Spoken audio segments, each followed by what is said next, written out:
Wow, dit is die beste Black Friday winskoopie ooit.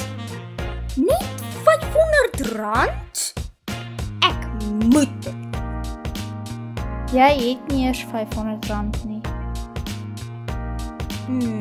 Ek het R100 en jy het R100 en pa moet vir my die ander R300 gee.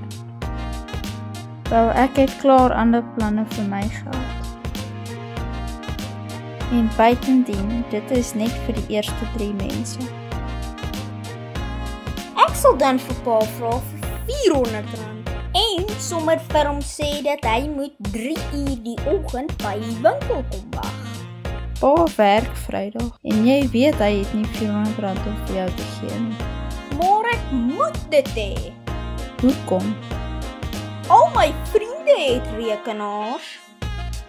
Jy weet pa het nie R400 vir 'n rekenaar nie. En dit beteken nie as almal iets doen en het, jy moet dieselfde wees nie. Daar staan in Romeine 12 vers 2, ons moenie gelyk word aan die aarde en sy dinge nie. Ag, ek wou dit net so graag gehad het. Kom ek vertel jou van 'n beter Black Friday winskoopie. Beter as dit? Het jy geweet meer as 2000 jaar terug, daai Vrydag in die middel van die dag, het dit pikdonker geword oor die hele land vir 'n hele 3 ure. 'n Regte Black Friday? Ja, daarna het die gordyne by die tempel middeldeur geskeur. En daar was 'n groot aardbewing wat die rotse laat skeur het. Dit het gebeur net nadat Jesus aan die kruis gesterf het.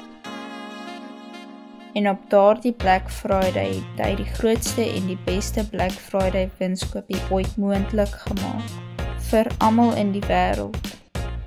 En jy kry dit heeltemal verniet, want hy het klaar vir jou betaal, toe hy vir jou sondes sy lewe gegee het, sodat jy toegang kan kry na sy pa en die ewige lewe.